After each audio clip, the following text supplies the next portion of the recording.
في إثبات القدرة الكاملة لله تبارك وتعالى والرد على الكفار والمشركين. سورة الأعراف تفسیر ابن کثیر. الحمد للہ رب العالمین والصلاة والسلام على اشرف الانبیاء والسید المرسلین سیدنا محمد وعلى آلہ واصحابہ اجمعین. اللهم صل على سيدنا محمد وعلى آل سيدنا محمد كما صليت على إبراهيم وعلى آل إبراهيم في العالمين إنك حميد مجيد. أعوذ بالله من الشيطان الرجيم. بسم الله الرحمن الرحيم. وَلَقَدْ خَلَقْنَاكُمْ ثُمَّ صَوَّرْنَاكُمْ ثُمَّ قُلْنَا لِلْمَلَائِكَةِ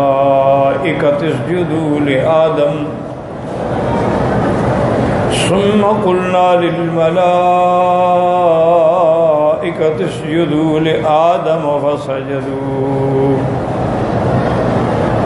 إِلَّا إِبْلِيسَ لَمْ يَكُنْ مِنَ السَّاجِدِينَ. قال المؤلف المفسر رحمه الله تعالى أدام النفع بعلومه وعلومكم في الدارين آمين إلى أن قال ينبه تعالى من بني آدم في هذا المقام على شرف أبيهم آدم ويبين لهم عداوة عدوهم إبليس وما هو منتوٍ علیہ من الحسد لهم ولأبیہم آدم لیحذروه ولا يتبعوا طرائقه.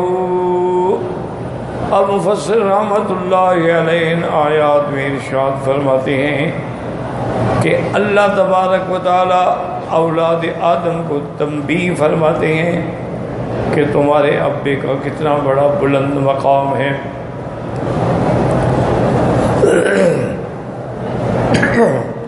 اور ساتھ یہ بھی بیان فرماتی ہیں کہ تمہارا دشمن جو ہے ابلیس ہے، اور اس کے اندر جو حسد ہے تمہارے لیے اور تمہارے باپ کے لیے، تاکہ تم شیطان سے بچو اور اس کے راستے پہ ہرگز نہ چلو.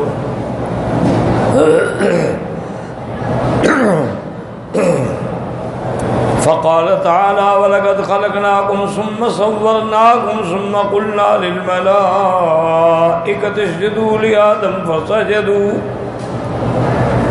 وهذا كقوله تبارك وتعالى وإذ قال ربك للملائكة إني خالق بشرا من صلصال من حمأ مسنون فإذا سويته ونفخت فيه من روحي فقعوا له ساجدين. وذلك أنه تعالى لما خلق آدم عليه السلام بيده، اللہ نے آدم علیہ السلام کو اپنے ہاتھوں سے بنایا جو اس کی شان کو زیبا ہے. من تین لازب، ایک ایسی مٹی جو پکی ہوئی بجنے والی. وصورہ بشرا سویا، اور اللہ نے اس کو ایک انسان کی برابر قامت کے مطابق اللہ نے اس کو شکل دی. ونفخ فیہ من روحہ، پھر اس میں اپنا روح پھونکا.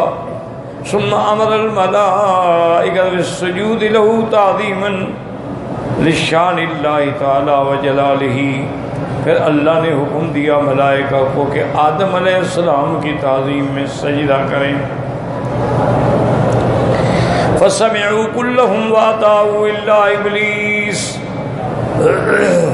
تمام ملائکہ نے اللہ کا حکم سنا اور اطاعت کی اور سجدہ کیا مگر ابلیس. لم يكن من الساجدین، وہ نہیں تھا سجدہ کرنے والوں میں. وقد تقدم الكلام على ابلیس فی اول تفسیر سورۃ البقرہ. کہتا ہے کہ ابلیس کے بارے میں ہم نے سورۃ البقرہ کی ابتدا میں سب بیان کر دیا ہے. وهذا الذي قررناه اختیار ابن جریر ان المراد بذلك كله آدم علیہ السلام، یہ سارا قصہ جو ہے وہ حضرت آدم علیہ الصلوۃ والتسلیم کا ہے۔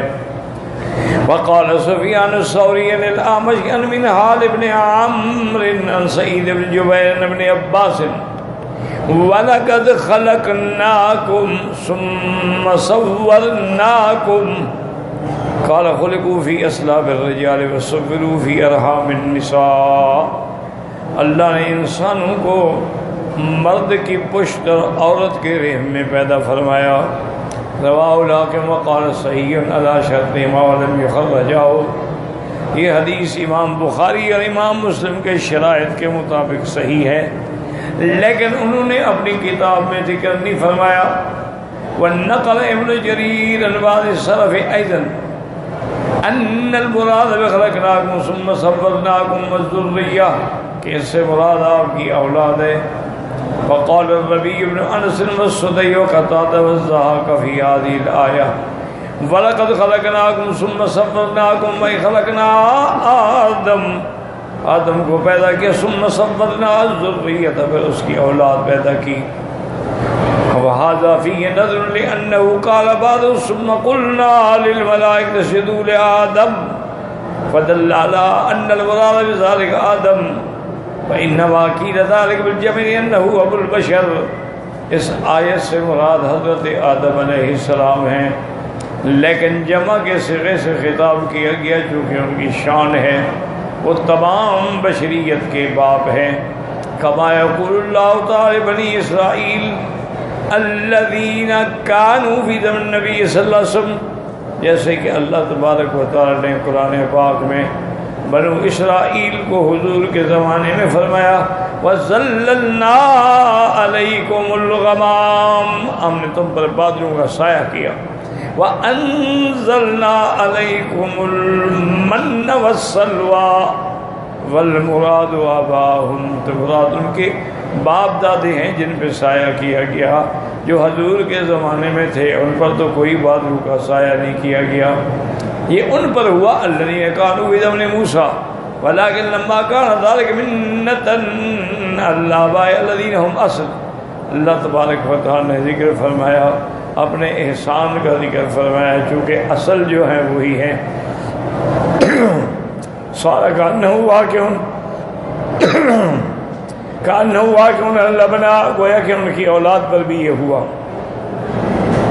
وَهَذَا بِخِلَافِ قَوْلِهِ وَالْإِنسَانُ مِنْ صَلْصَلٍ مِّن طِينٍ فَإِنَّ الْمُرَادَ مِنْهُ آدَمٌ مَخْلُوقٌ مِنَ السَّلَالِلَةِ وَذُرِّيَّتُهُ مَخْلُوقُونَ مِن نُطْفَةٍ وَصَّحَّ هَذَا لِأَنَّ الْمُرَادَ مِنْ خَلَقِ الْإِنسَانَ الْجِنسَ لَا مُعَيَّنٌ وَاللَّهُ أَعْلَمُ۔ اب مسئلہ ان آیات میں سمجھنے والا جو ہے وہ یہ ہے کہ اللہ نے فرمایا وَلَقَدْ خَلَقْنَاكُمْ ثُمَّ صَوَّرْنَاكُمْ، تحقیق ہم نے تم کو پیدا کیا پھر تمہاری صورتیں بنائیں۔ ثم قلنا للملائکۃ اسجدوا لآدم فسجدوا، پھر ہم نے حکم دیا فرشتوں کو کہ وہ سجدہ کریں آدم کو، سب نے سجدہ کیا الا ابلیس، مگر ابلیس نے سجدہ نہیں کیا۔ لم یکن من الساجدین، ان کے ساتھ نہیں تھا جو سجدہ کرنے والے۔ اب سمجھیں آیت کو، لفظ ہے جمع کا کہ وَلَقَدْ خَلَقْنَاكُمْ، ہم نے تم کو پیدا کیا اور تمہاری شکلیں بنائیں، تو کیا اس سے مراد یعنی اولاد آدم ہے؟ کیونکہ جمع کا صیغہ ہے۔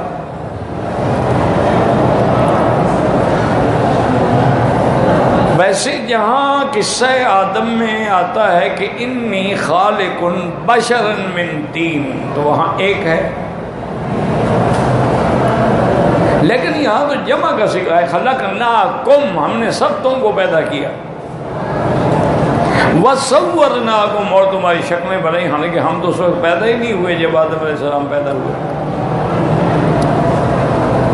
تو یہاں جمع کا صیغہ کیوں استعمال ہوا؟ بات کو سمجھیں کہ اصل بات یہ ہے کہ چونکہ آدم علیہ السلام اصل ہیں،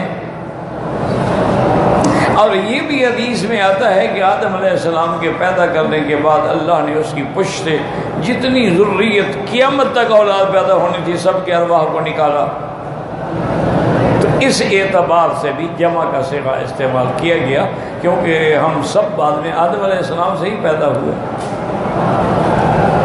وَلَقَدْ خَلَقْنَاكُمْ ثُمَّ صَوَّرْنَاكُمْ۔ اور ایک جواب یہ ہے کہ نہیں، اصل بات یہ ہے کہ یہ جو خطاب ہے جمع کے صیغے سے یہ تعظیم کے لیے ہے، کہ جب کسی کی تعظیم ہو تو کہتے ہیں نا کہ جی ہم نے یہ فرمایا ہے، حالانکہ ہم تو جمع کا صیغہ ہے۔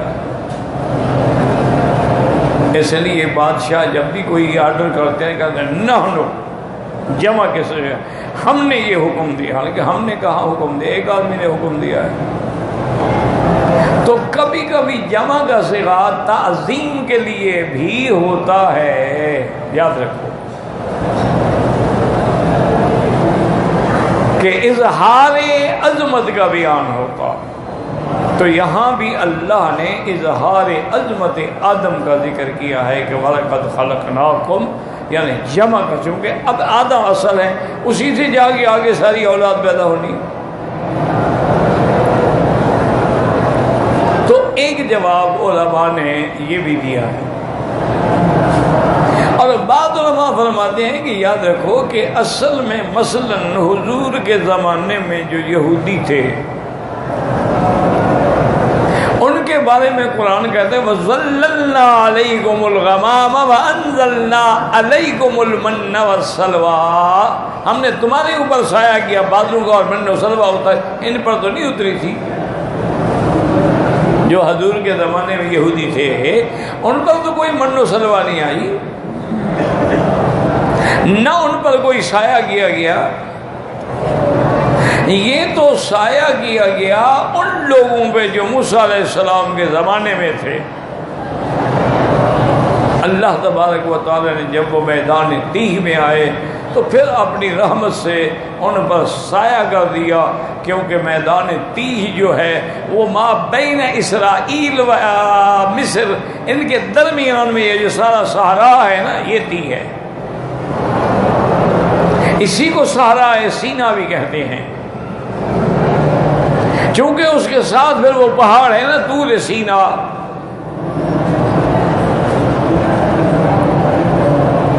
تو یہ بھی بہرحال یاد رکھیں کہ میں نے کل بھی عرض کیا تھا اپنے نوجوان ساتھیوں سے کہ وہ ریسرچ کریں، اس پر بھی ریسرچ کریں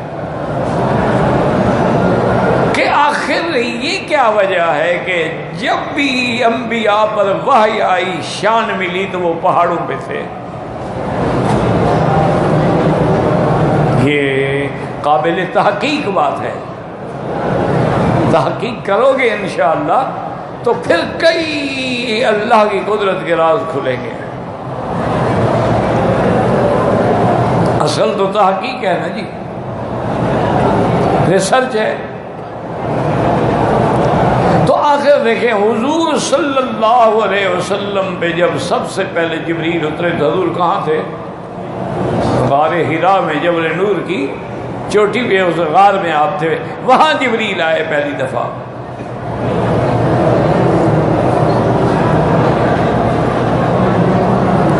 اور اسی طرح یاد رکھیں کہ جب حضرت موسیٰ علیہ السلام کو اللہ نے تورات دی اور اللہ نے ان کی عظمتوں کو بڑھایا تو ان کو بھی تو بلایا نا کہ آئیں اور آج آ کر جبل طور پہ بیٹھ کے روزے رکھیں، اور اس کے بعد کتاب ملی فلما جاء موسیٰ لمیقاتنا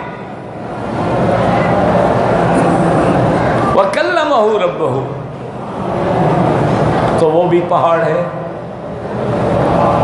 اچھا، موسیٰ علیہ السلام نے جب عرض کیا کہ ارنی انظر الیک، یا اللہ مجھے اپنا دیدار کرائے، کہا اللہ نے فرمایا اب نہیں کر سکتے، لن ترانی، ولیکن انظر الی الجبل، اس پہاڑ کی طرف دیکھو. کیوں پھر پہاڑ کا ذکر آ گیا؟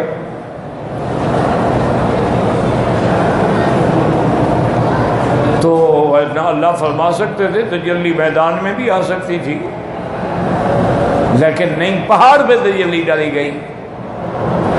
فلما تجلى ربه للجبل جعله دكا وخر موسى صعقا، اللہ نے اس پہاڑ پہ تجلی ڈالی اور ریزہ ریزہ ہو گیا، موسیٰ صاحب بے ہوش ہو کے گر گیا.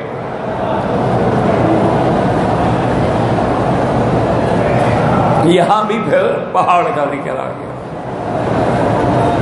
حضرت سیدنا ابراہیم علیہ السلام نے جب سوال کیا کہ یا اللہ کیف تحیی الموتى، مردہ کو زندہ کیسے فرماتے ہیں آپ؟ یہ سوال علم بڑھانے کے لیے تھا، یہ نہیں کہ اس حضرت ابراہیم کو نعوذ باللہ میں شک تھا. وہ تو پہلے کہہ چکے الذی فطرنی فہو یہدین، وہ ہے جس نے مجھے پیدا کیا وہی مجھے راستہ دکھاتا ہے. یعنی وہ خدا کو نہیں، خدا کو تو مانتے ہیں، وہ تو مناظرے جیت چکے ہیں. کہ جب نمرود سے مناظرہ ہوا تو انہوں نے فرمایا تھا ان اللہ یاتی بالشمس من المشرق فات بہا من المغرب. تو مناظرہ جیت چکے ہیں، وہ تو موحد ہیں، ابو الانبیاء ہیں، انبیاء کے باپ ہیں. ان کو شک نہیں تھا، لیکن وہ کیفیت جاننا چاہتے تھے. یعنی اپنے علم کو، ایک ہوتا ہے علم، ایک ہوتا ہے علم الیقین، ایک پھر علم الیقین سے بھی مرتبہ بڑا ہوتا ہے عین الیقین، جب آدمی اپنے آنکھوں سے سب کو ثم لترونها عین الیقین. تو حضرت آدم، حضرت ابراہیم علیہ السلام اس کیفیت کو جاننا چاہتے تھے کہ یا اللہ مردوں کو آپ کیسے زندہ فرماتے ہیں، کیفیت کیا ہوتی ہے؟ یہ تو ہمارا ایمان ہے کہ آپ مردوں کو زندہ فرماتے ہیں. ہمارا ایمان ہے کہ آپ ساری مخلوق میں جب مر جائے گی، فنا ہو جائے گی، دوبارہ پیدا فرمائیں گے. لیکن اس کی کیفیت کیا ہے؟ اب دیکھیں نا جی، مثلا ایک موبائل ہے، میں کہتا ہوں یار اس کو چلانے کا طریقہ کیا ہے؟ یہ تو مجھے پتہ ہے موبائل ہے. تو اب دیکھیں کہ پھر وہی بات آ گئی کہ اللہ نے حکم دیا فخذ اربعۃ من الطیر فصرهن ثم اجعل على كل جبل منهن جزءا ثم ادعهن يأتينك سعيا واعلم ان اللہ عزیز حکیم.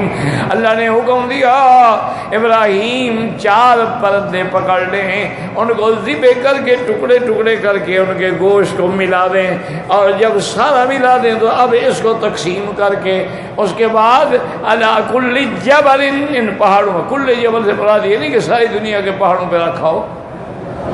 بعض کہتے تھے نا کل استغراق کے لیے ہے، تو کبھی استغراق کے لیے نہیں ہوتا. وہ پہاڑ جو حضرت ابراہیم کے سامنے تھے، سارے پہاڑ دنیا کے مراد ہی تھے. ثم جعل علی کل جبل، پہاڑوں پہ رکھو، اور جب رکھا ہے فرمایا ثم ادعوہن، اب ان کو بلائیں، یاتینک سعیا، وہ دوڑ کے تیرے پاس آ جائیں گے. حالانکہ وہ پرندے تھے، اللہ نے یہ نہیں فرمایا کہ وہ اڑ کے تیرے پاس آ جائیں گے، کیونکہ اگر اڑ کے آئیں تو شبہ ہو سکتا ہے کہ وہی پرندے ہیں یا اور ہیں، اس شکل کے اور آگے ہوں. لیکن جب سامنے چل کے آئیں گے تو پھر یقین ہے وہی ہیں جن کو میں نے ذبح کر کے رکھا ہے. لیکن رکھا کہاں؟ پہاڑوں پہ. ثم اجعل علی کل جبل. تو اس کی آخر وجہ کیا ہے؟ اسی پر جو نوجوان ساتھی ہیں، اب ہم تو یعنی وہ ہے نا ریٹائرمنٹ کی عمر میں ہے نا، اور ہم تو اب جتنا زندگی گزارے ہیں نا یہ بونس ہے، ورنہ آدمی اپنی زندگی تو سمجھو گزار چکا نا. اب تو یہ اللہ جتنا دن کام لینا چاہیں اس کی مرضی، وہ چاہیں تو 90 سال میں ابراہیم علیہ السلام کو اولاد دے دیں، اور اولاد بھی ایسی دیں کہ جن کا ذکر قیامت تک ہوتا رہے اور نبی بن جائیں۔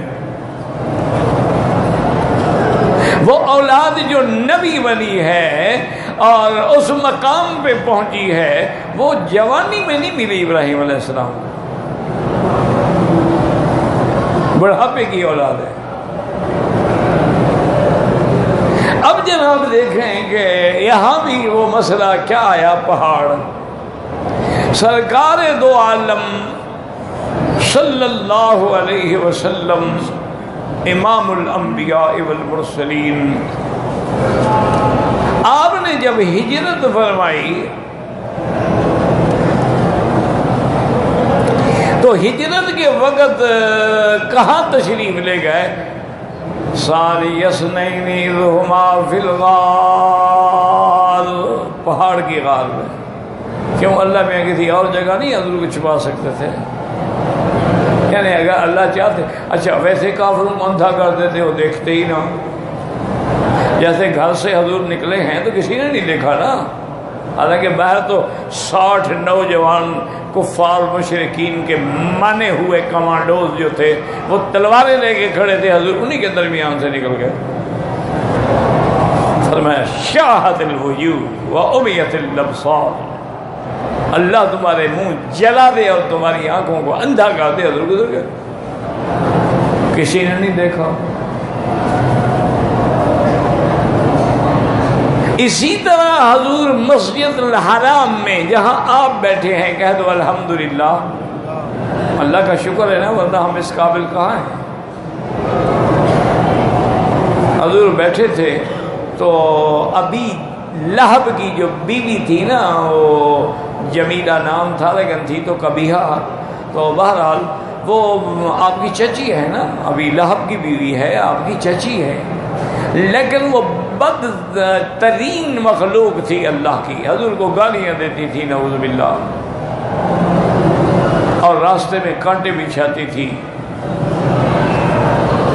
ایک دن بڑے غصے میں بھری ہوئی آ رہی ہے گھر سے، حضور مسجد میں بیٹھے، مسجد حرام میں بیٹھے ہیں، تو صحابہ نے عرض کیا حضور وہ بدبخت آ رہی ہے تو ہم کھڑے ہو جائیں، ہم مقابلے فرمائیں، کچھ بالکل بیٹھے رہو۔ حضور بیٹھے رہے، وہ آئی، ادھر دیکھا ادھر دیکھا، آئینہ مزمم، وہ مزمم کہاں ہے؟ نعوذ باللہ، حضور کو محمد نہیں کہتی تھی، غصے سے مزمم کہتی تھی۔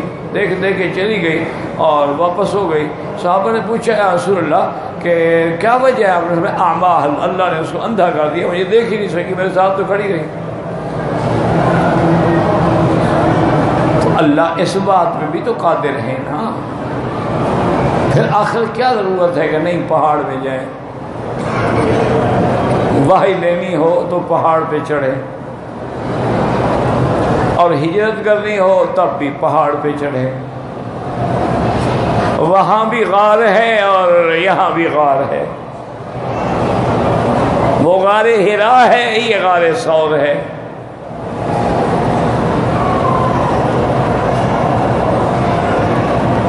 تو بہرحال اور قرآن ہے، نص ہے کہ اذ ہما فی الغار، وہ دونوں اس پہاڑ کی غار میں تھے۔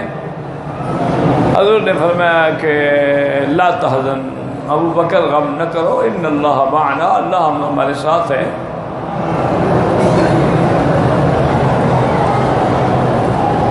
فانزل اللہ سکینتہ علیہ، تو اب غار جو ہے یاد رکھیں، ہجرت کے وقت بھی غار اور پہاڑ۔ اچھا حضور مدینہ منورہ میں تشریف لے گئے، مدینہ منورہ تو مدینہ منورہ ہے، آپ کے جانے سے تو منور ہو گیا، آپ کے جانے سے مطہر ہو گیا، مبارک ہو گیا، رحمت کا گہوارہ بن گیا، لیکن حضور نے وہاں بھی اگر محبت کی تو کس سے محبت کی؟ پہاڑ سے۔ آپ جب سفر سے واپس آتے اپنی اونٹنی کو پاؤں سے ایڑی لگاتے اور کہتے ہل ہل کسوا، چل چل دوڑ میری کسوا، ھذا جبل یحبنا ونحبہ، یہ وہ پہاڑ ہے جو ہم سے محبت کرتا ہے اور ہم اس سے محبت کرتے ہیں۔ تو وہاں بھی پہاڑ ہے۔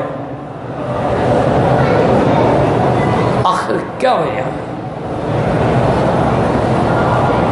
اسی طرح جب نوح علیہ السلام کا بیٹا ڈوبنے لگا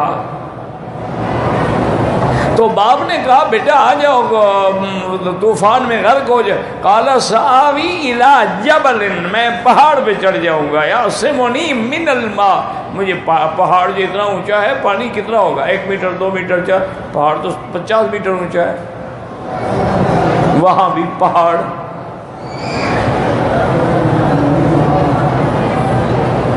اچھا حضرت نوح علیہ السلام کی کشتی چلی تو کہاں پہنچی؟ واستوت علی الجودی وقیل بعدا للقوم الظالمین، وہ جودی پہاڑ پہ آ کے ٹھہری، وہ بھی پہاڑ۔ اور اللہ نے قرآن میں باقاعدہ پہاڑوں کے رنگ بھی بیان فرما دیے ہیں۔ وَمِنَ الْجِبَالِ جُدُدٌ بِيضٌ وَحُمُرٌ مُخْتَلِفٌ أَلْوَانُهَا وَغَرَابِيبُ سُودٌ، اللہ فرماتے ہیں میں نے ایسے ایسے پہاڑ پیدا کیے ہیں کہ جو سفید بھی ہیں، سرخ بھی ہیں، سیاہ بھی ہیں۔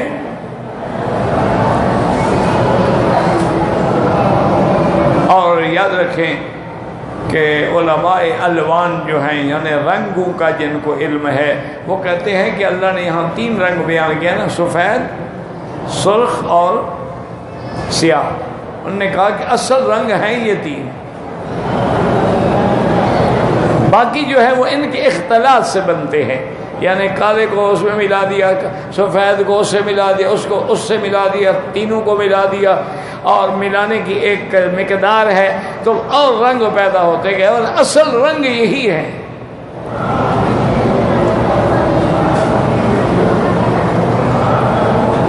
اور پھر دیکھیں ترتیب ہے، وَمِنَ الْجِبَالِ جُدٌ بِيضٌ سفید، تو اس لیے حضور نے فرمایا میری امت کے لیے، مردوں کے لیے افضل لباس سفید۔ اچھا آگے کیا گیا؟ وَحُمُرٌ، اور سرخ، عورتوں کے لیے سرخ جوڑا، شادی پہ وہی پہناتے ہیں نا، سہاگ کا جوڑا یہ سرخ ہو۔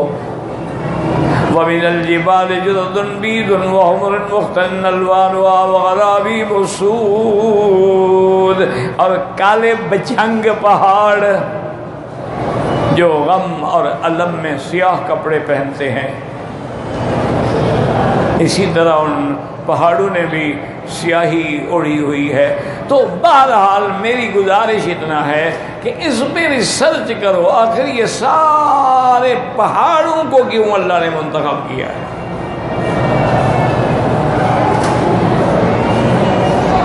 اللہ اکبر، اللہ اکبر۔ اور حضور پاک رحمت دو عالم صلی اللہ علیہ وسلم وحی آئے تو پہاڑ، اور پناہ لینی ہو تو پہاڑ، اور حضور کی صحیح حدیث میں ہے کہ آپ جبل احد پہ کھڑے ہیں اور آپ کے ساتھ صدیق ہیں، عمر ہیں، عثمان ہیں، اور پہاڑ میں زلزلہ آیا تو حضور نے پاؤں مارا اپنا اور فرمایا کہ اسکن یا احد، اے پہاڑ سکون کر، آرام کر، ما علیک الا نبی و صدیق و شہیدان، تیرے اوپر ایک اللہ کا نبی ہے، ایک صدیق ہے، اور 2 شہید ہونے والے ہیں۔ یہ وقت بھی کہاں ملا؟ پہاڑ۔ حضور پاک بدر میں بھی تو تشریف لائے نا، خیبر میں بھی تشریف لائے، حنین میں بھی تشریف لائے، لیکن آپ کے دندان مبارک کہاں شہید ہوئے؟ پہاڑ جبل احد۔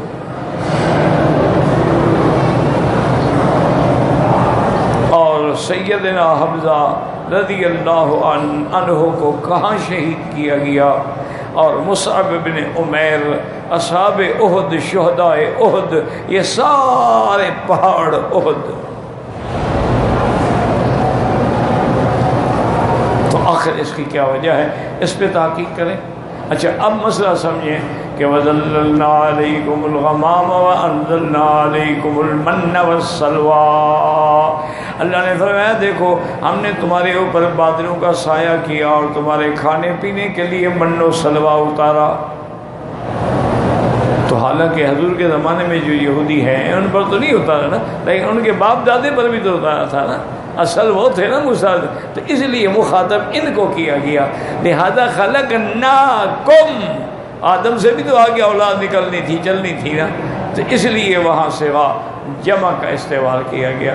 وَلَقَدْ خَلَقْنَاكُمْ ثُمَّ صَوَّرْنَاكُمْ ثُمَّ قُلْنَا لِلْمَلَائِكَةِ صورناکم، صورتیں تشکیل دیں، تجسید فرمائی، اور اس کے بعد فرماتے ہیں ثم صورناکم ثم قلنا للملائکۃ اسجدوا لآدم۔ لیکن یاد رکھیں یہاں سارے ضمیر جمع ہیں یا مفرد، سب سے مراد آدم ہے، کیوں آگے آ گیا نا، ثم قلنا للملائکۃ اسجدوا لآدم فسجدوا۔ آدم علیہ السلام کو پیدا کرنے کے بعد اللہ نے حکم دیا فرشتوں کو کہ آدم کو سجدہ کرو، لیکن یاد رکھو قرآن میں اجمال ہوتا ہے، کہیں تفصیل ہوتی ہے، جیسے اللہ فرمایا نفخت فیہ من روحی فقعوا لہ ساجدین، جب میں آدم میں روح پھونک دوں تو اور وہ زندہ ہو جائیں، بشر انسان پیدا ہو جائیں، آپ سجدے میں گر جائیں سجدہ۔ حالانکہ یہ نہیں ہے، آدم کے پیدا ہونے کے بعد بڑی مدتوں کے بعد سجدہ ہوا ہے، پیدا ہونے کے فوراً بعد تو سجدہ نہیں ہوا۔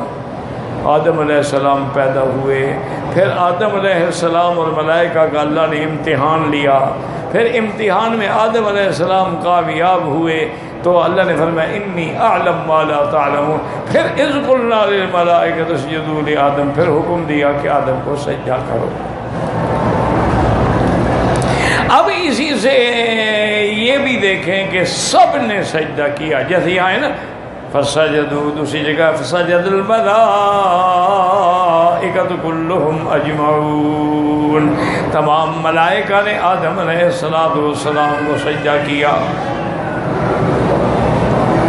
الا ابلیس، مگر ابلیس نے نہیں کیا، ابا، انکار کیا، واستکبر، اکڑ گیا۔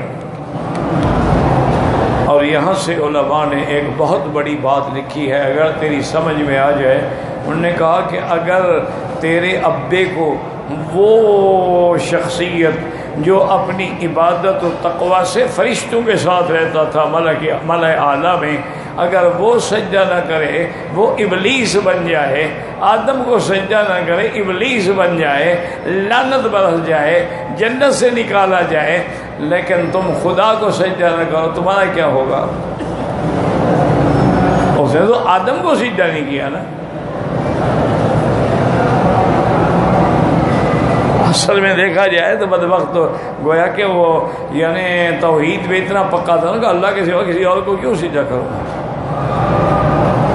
لیکن توحید اس کا نام نہیں، توحید نام ہے اللہ کی الوہیت کا، ربوبیت کا، وحدانیت کا، اور اللہ کے حکم پہ تابع ہونے کا۔ ان الحکم الا للہ، اللہ جو حکم دے اس پہ چل،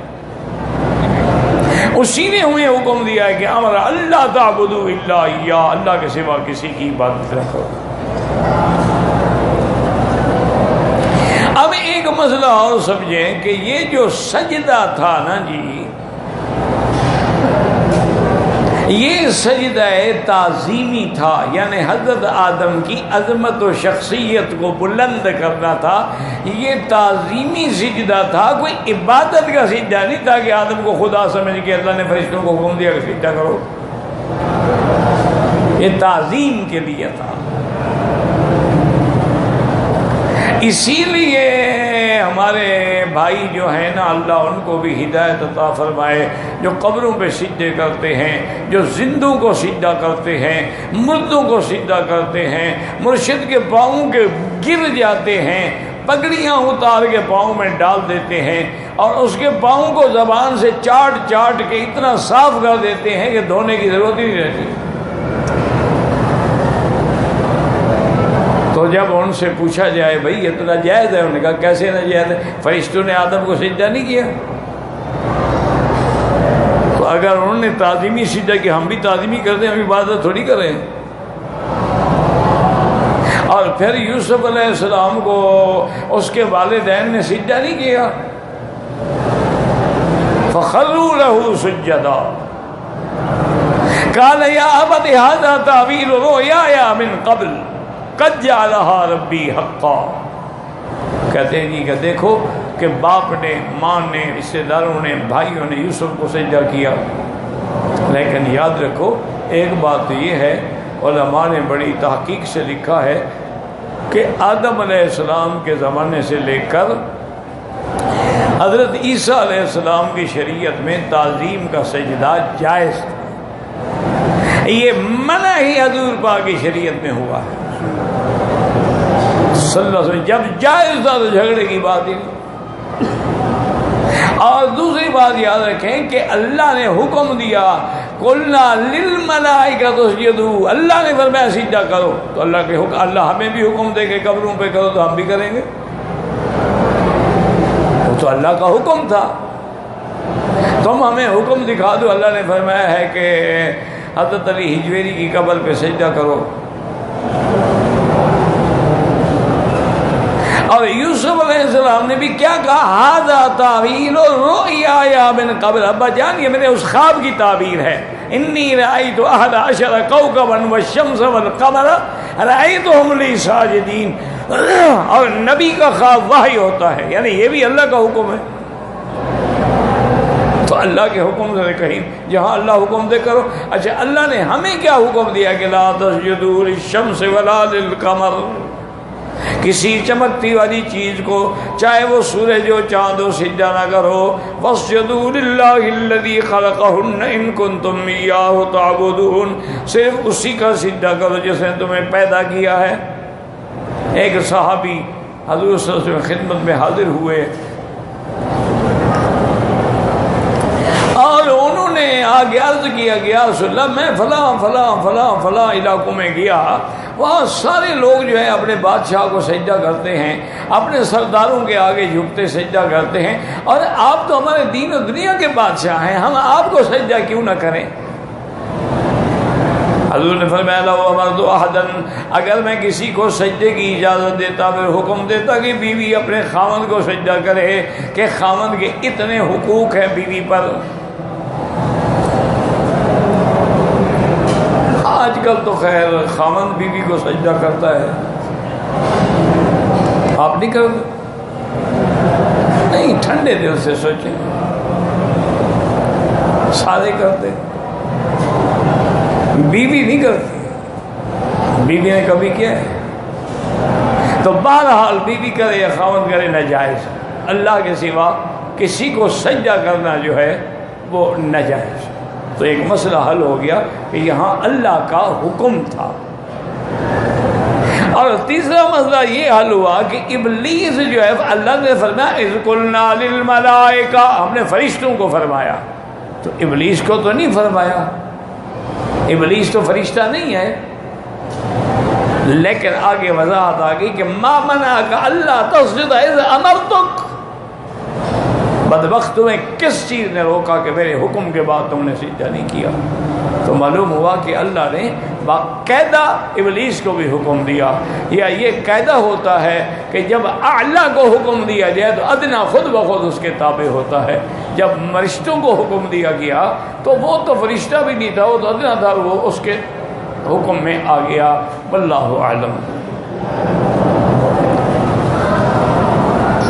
آج درس جو ہے وہ روک دیں گے، اب زندگی تو رمضان کے بعد انشاءاللہ پھر درس ہوگا، کیونکہ کل متوقع ہے کہ چاند نظر آ جائے، کل چاند دیکھیں گے، ہو سکتا ہے، کیونکہ یہاں تو وہ نہیں ہے کہ تقویم پہ چلیں، بلکہ صوموا لرؤیتکم وافطروا لرؤیتکم، دیکھ کے روزہ رکھو، دیکھ کے عید کرو، نہ نظر آئے 30 پورے کر لو۔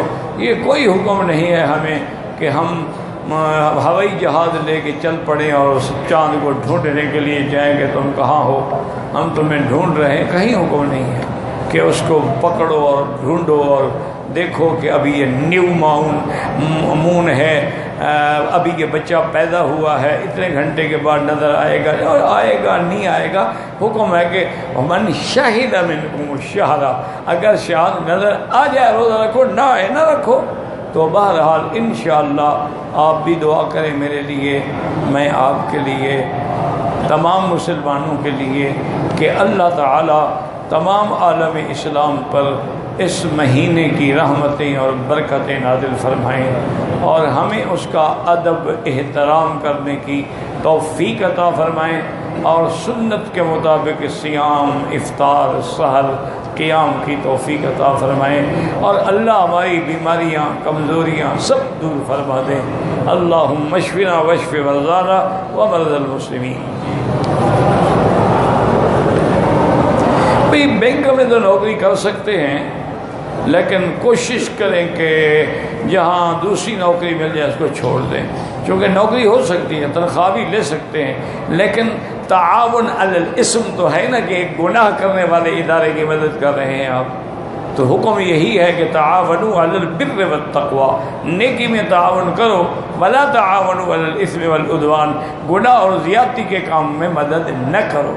لیکن فقہا نے یہی لکھا ہے کہ تنخواہ جائز ہے، دوسری چیز تنخواہ نوکری ڈھونڈتے رہیں، جب مل جائے اس کو چھوڑ دیں۔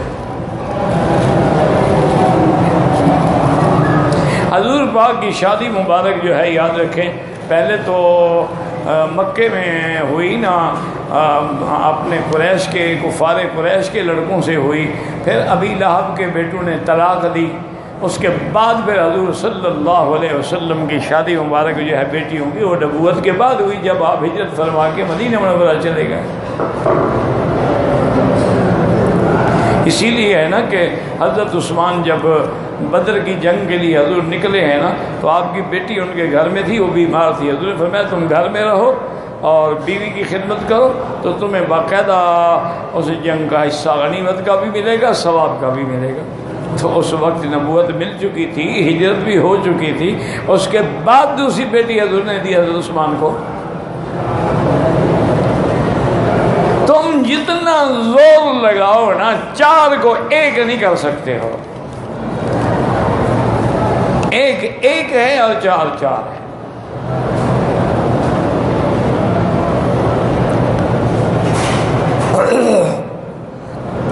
ناجائز ہے، ناجائز ہوا، پتہ نہیں مجھے آپ نے کیا لکھا ہے، موز کرنا، پتہ نہیں کیا موز کرنا،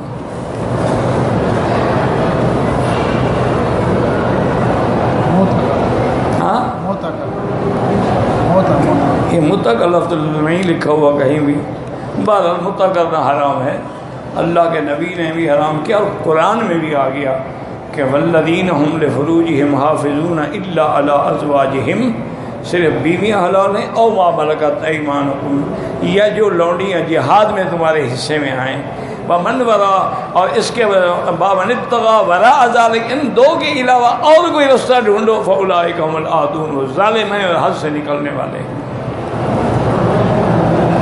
ایک محرم سویا حالت احرام میں، چادر سر پہ آ گئی، گھنٹہ بھر آرام کیا، کوئی بات نہیں، اگر آ گئی تو آ گئی، بے خیالی میں کوئی فرق نہیں پڑتا ہے۔ مسجد نبوی میں جو اعتکاف کریں گے، حضور کی قدرت خدمت اکتب سلام پیش کر کے باب بقیع سے نکلا، آگے جانے کے بجائے زبردستی مسجد کے پیچھے کی طرف سے بعض سلام کی طرف، کوئی بات رہا تو مسجد میں ہی ہے نا، نکل گیا پھر اندر آ گیا، تو آخر وضو کے لیے بھی تو جاتے ہو نا، وضو کرنے کے لیے مسجد کے اندر تو نہیں کرتے ہو نا، باہر جاتے ہو۔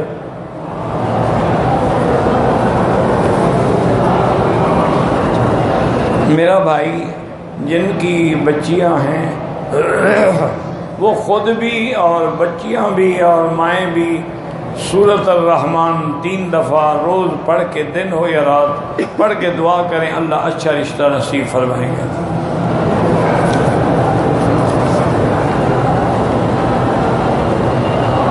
کہتے جی کہ اگر ہمارے اعمال اللہ نے لکھے ہوئے ہیں، حساب کیوں ہوگا؟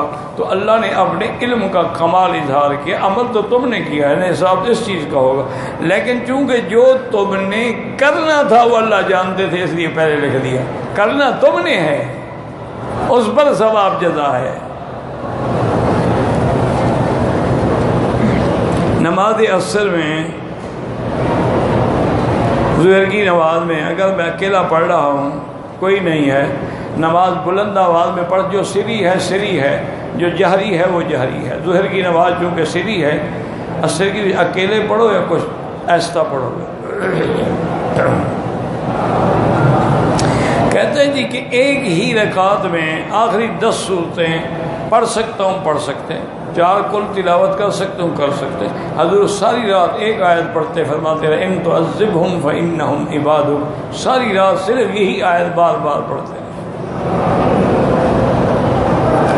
میری رشتہ نہیں ہو رہا، میرا بھائی ابھی بتایا ہے نا کہ سورۃ الرحمن 3 دفعہ پڑھو، اول آخر درود شریف، اور اللہ سے دعا، انشاءاللہ بہت جلد رشتہ ہو جائے گا۔ اور تم بھی یہ ایڈیل ویڈیل ڈھونڈنے چھوڑ دو، جہاں رہتے ہو نا وہاں کوئی نہ کوئی دینی مدرسہ ہوگا نا، چلے جو ایک دن میں 100 رشتہ ہو جائے۔ کہو جی جو آدمی مدرس یا طالب صلاحیت رکھتا ہے میری بیٹی کا رشتہ کرا دے بس۔ اگر تم نے ملونر ڈھونڈنے ہیں تو پھر ڈھونڈتے رہو انشاءاللہ، جب تک بچی کے سر میں بھی بال سفید ہو جائیں گے، اس کے بعد انشاءاللہ کوئی لے گا بھی نہیں، کیونکہ لوگوں نے بیوی گھر لانی ہے، کوئی بوڑھی عورت تو نہیں ڈھونڈ کے لے آنی جو ان کے لیے عذاب بن جائے۔ میرے ایک رشتہ دار کو سانپ ڈس گیا، اللہ شفا عطا فرمائے۔ آج کل تو کوئی مسئلہ نہیں ہے، اس کے ویکسین ہے، اسپتالوں میں جا کے انجیکشن لگوا دو، ٹھیک ہو جائے گا۔ آپ اصل میں یہ کرتے ہیں کہ کوئی مسئلہ ہو نا، دعا بھی دوسرا کرے، خود نہیں کرے گا، اپنے سر سے ٹالے گا۔ جی آپ دعا کریں، کیوں جناب؟ آپ کی دعا اللہ نہیں سنتا، حکم دیا کہ مولوی مکی سے دعا کرو۔ اللہ کہتے ہیں ادعونی، مجھ سے پکارو میں سنتا ہوں۔ مجھے پریشانی ہے، دعا فرمائیں، پریشانی آپ کو ہے، دعا میں کروں۔ امن یجیب المضطر اذا دعاہ فیکشف السوء، مضطر کی دعا اللہ کا حکم ہے کہ مانگو مجھ سے۔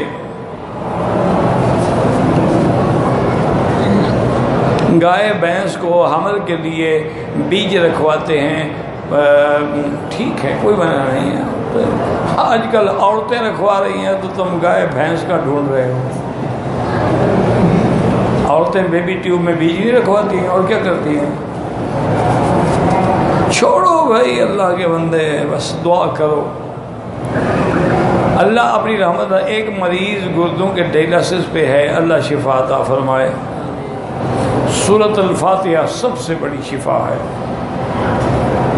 ہر بیماری میں 7 دفعہ پڑھ کے دم کریں یا پانی پہ دم کر کے رکھ دیں، وہی پانی پیتا رہے۔ دم کی تفصیل کا معنی یہ ہے کہ ایک بکری، بکرا یا بھیڑ، دمبا کوئی جا کے بازار میں خریدو، ذبح کر کے گوشت غریبوں میں تقسیم کرو، یہ دم ہے۔ عورت جو زیور استعمال کرتی ہے، امام ابو حنیفہ رحمۃ اللہ علیہ کے نزدیک اس پہ زکوٰۃ ہے، ہر سال جو مارکیٹ ویلیو ہوگی زکوٰۃ دے گی۔ امام احمد بن حنبل فرماتے ہیں کہ جو استعمال کے لیے ان پہ زکوٰۃ نہیں ہے، اگر بیچنے کے لیے رکھی گئے ہیں ان پہ زکوٰۃ، لیکن افضل یہی ہے کہ زکوٰۃ ادا کریں، چونکہ امام صاحب کہتے ہیں قرآن نے ذکر اسی کا کیا ہے کہ والذین یکنزون الذھب والفضة ولا ينفقونها فی سبیل اللہ۔ اگر غسل جنابت کرنا ہے، سحری کا وقت ختم ہونے والا ہو تو جلدی جلدی کھا لیں، پھر بعد میں غسل کر لیں، اور کیا ہے؟ تو کوئی ایسا مسئلہ نہیں ہے، آپ ساری کر لیں آرام سے، ساری کر کے فارغ ہو کے بعد میں غسل کر لیں۔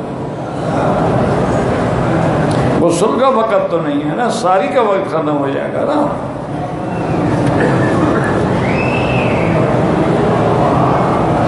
میں اگر سعودی عرب میں رہتا ہوں تو رمضان کے بعد جو فطرانہ دیا جائے، افضل یہ ہے آدمی جس ملک میں رہے روزے رکھے، فطرانہ بھی وہاں ادا کرے۔ ہاں ایک یہ ہے کہ مثلا پاکستان میں یا کسی اور ملک میں اتنے غریب ہیں، زلزلے میں ہیں، عذاب میں ہیں، ان کو بھی بھیج دے تو انشاءاللہ ادا ہو جائے گا۔ تہجد پڑھنے کے لیے سونا ضروری نہیں ہے، ابھی پڑھ لو عشاء کے بعد، سونے سے پہلے پڑھ لو یا بعد میں پڑھ لو۔ اللہ میاں بولنا درست ہے، اگر میاں لفظ تعظیم ہے تو درست ہے، ورنہ تو لفظ اگر تعظیم کے لیے نہیں ہے تو پھر ناجائز ہے۔ حرم شریف میں نمازی کے آگے نہیں گزریں، مجبوری ہو تو سدے کی جگہ سے دور ہو کے گزر جائیں۔ احرام کی حالت میں ناک میں اگر ہاتھ لگانے سے دم دینا پڑے گا، کیوں؟ جب ہم احرام باندھیں تو ناک اتار کے رکھائیں گے؟ نہیں، کیا خیال ہے آپ کا؟ کیوں نہ ہاتھ لگائیں؟ ہمارا ناک ہے، کیا ہے؟ کچھ بھی نہیں ہوتا، 100 دفعہ ہاتھ لگائیں، صاف کریں اپنے ناک کو، لوگوں کے ناک نہ پکڑنا۔ اگر سنت ہم پڑھ رہے تھے کہ نماز جماعت کھڑی ہو گئی، اگر یقین ہے آپ کو کہ میں پہلی رکعت میں یا دوسری مل جاؤں گا تو سنت پوری کر لو، کیونکہ لا تبطلوا اعمالکم، اس کو توڑنا نہیں چاہیے۔ اور اگر یقین نہ ہو توڑ دو، پھر جماعت میں مل جاؤ اور بعد میں سنت پڑھو۔ رمضان میں تراویح 20 پڑھی جاتی ہیں، جو 8 پڑھتے ہیں اللہ ان کو بھی قبول فرمائیں۔ یہ تو سیدھی بات ہے کہ جتنا گڑ ڈالو گے میٹھا ہوگا نا۔ اگر وہ روایات بھی ڈھونڈیں تو 8 بھی ہیں، 11 بھی ہیں، 12 بھی ہیں، 20 بھی ہیں۔ جو 20 پڑھے گا تو سارے حدیثوں پہ عمل ہو گیا نا، جو اگر 8 پڑھے گا تو باقی حدیثیں۔ اور یہ 8 والی حدیث تہجد کی ہے، تراویح کی نہیں ہے۔ بی بی عائشہ سے پوچھا تھا کہ حضور رات کی نماز، تو آپ نے فرمایا تھا کان یصلی اربعا اربعا، 4 رکعت کر کے حضور پڑھتے تھے۔ فلا تسأل عن حسنہن وطولہن، حضور کی جماعت، حضور کی نماز کا حسن اور جمال اور اس کی طوالت کیا پوچھتے ہو میرا بیٹا، وہ کیسی نماز ہوتی تھی؟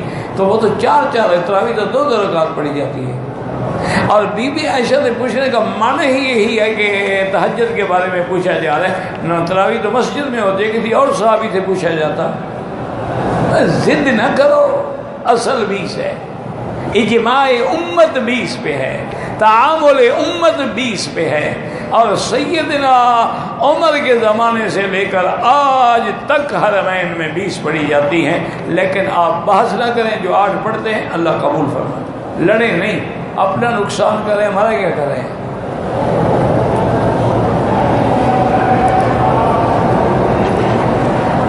حرم کی حدود کو کیسے سمجھا جائے؟ ہر جگہ نشانی لگی ہوئی ہے، ابتدائے حرم انتہائی حرم، کیسے ایسے سمجھا جائے؟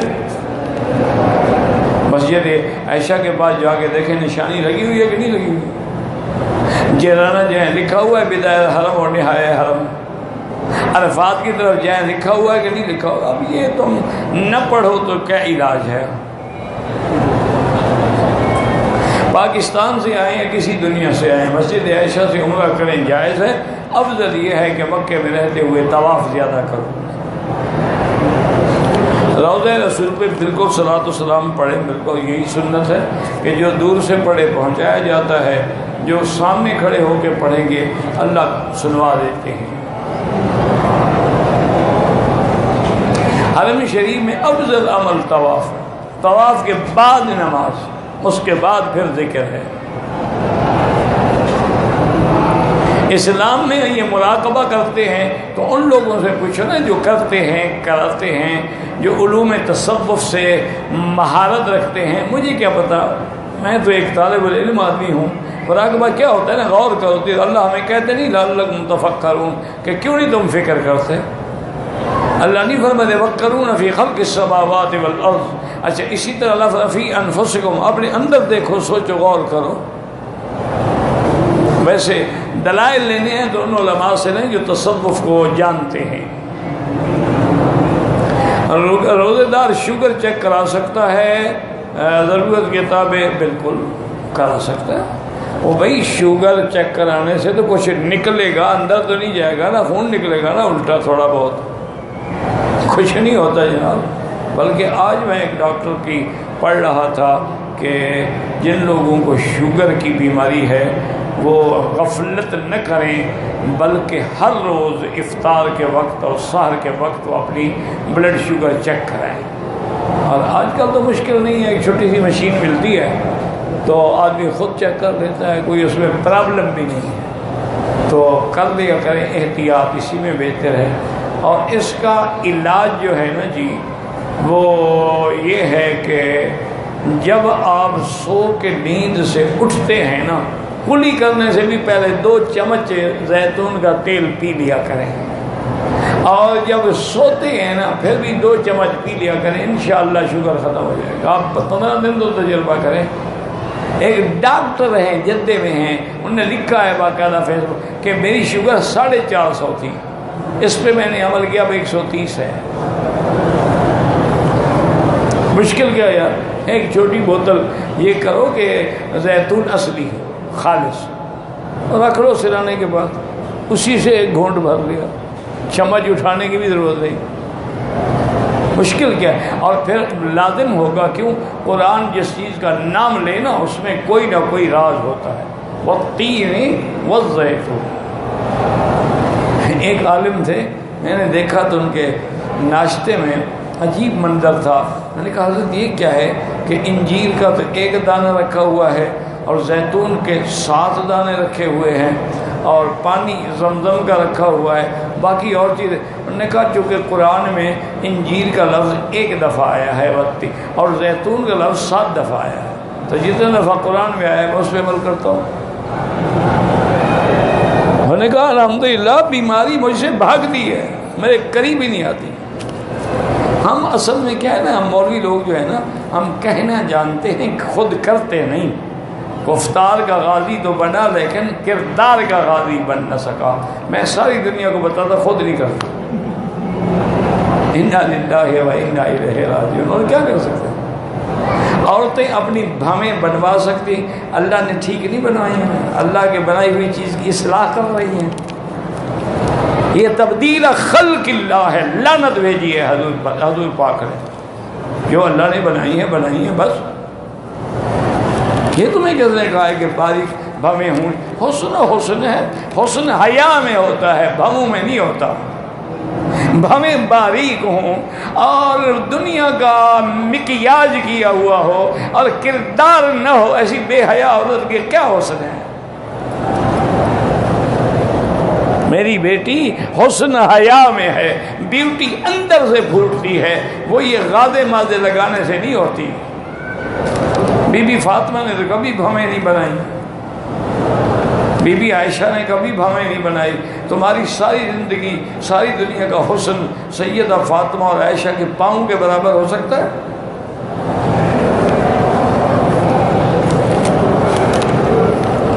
مجھے مسلسل بیماری ہے پیشاب کی۔ میرا بھائی آپ ہر نماز کے لیے نیا وضو کریں۔ کیا مانا؟ مغرب کو جو کیا ہے اس تک، عشاء تک وہی وضو کافی ہے۔ طواف کرو، نفل پڑھو، چاہے وہ قطرے گرتے رہیں، انڈر ویئر رکھو، یا نیچے آج کل اور بھی کئی چیزیں ایسی بن گئی ہیں کہ تاکہ حرم میں قطرے نہ گریں۔ پھر دوسری نماز میں دوبارہ وضو کرو۔ میرا ہوٹل حرم کے قریب ہے، نماز حرم میں پڑھو، ہوٹلوں میں رہنے کے لیے نہیں آئے ہو۔ ہوٹلوں میں رہنا ہے اپنے ملک میں جا کے ماشاءاللہ 5 سٹار ہوٹل میں رہیں، یہاں حرم کے لیے آئے، ہوٹل میں آئے ہو۔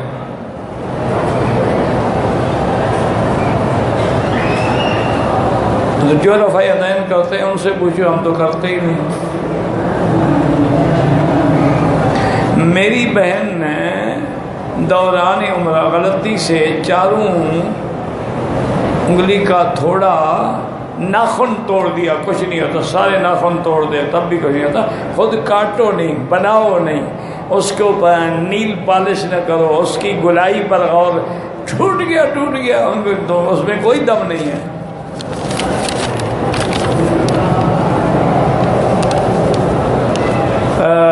کے لیے آیا ہوں میں، اپنی زندگی کا مسئلہ آپ خدمت میں حاضر کر رہا ہوں۔ میں نے اپنی بیوی کو 4 سال پہلے طلاق دی، اس کی میں میرا ایک بچہ بھی ہے 6 سال کا۔ میں اپنی بیوی سے رجوع کرنا چاہتا ہوں زندگی گزارا، تو مجھے کیا پتا 4 سال پہلے جو تم نے طلاق دی، ماشاءاللہ بڑا جلدی مسئلہ پوچھنے آ گئے ہو۔ تو بہرحال طلاق 1 تھی، 2 تھی، 3 تھی۔ اگر 3 تھی تو آپ کوئی رجوع نہیں کر سکتے۔ ہاں اس نے کہیں اور شادی کر لی ہے، اس نے اس کو طلاق دے دی ہو، پھر شادی کر سکتے ہو۔ میں نے ایک پیپر کے ذریعے بیوی کو طلاق کا نامہ بھیجا تھا 6 گواہوں کے ساتھ، وہ پیپر ہو یا زبان ہو، اس ٹائم بیوی سامنے نہیں تھی، بیوی سامنے نہ ہو، طلاق کے وقت کوئی طلاق کی کوئی پھولوں کا ہار ہے کہ بیوی کا سامنے ہونا ضروری ہے، اس کے گلے میں ڈالنا تھا آپ نے؟ بیوی ہو نہ ہو طلاق دی ہو گئی۔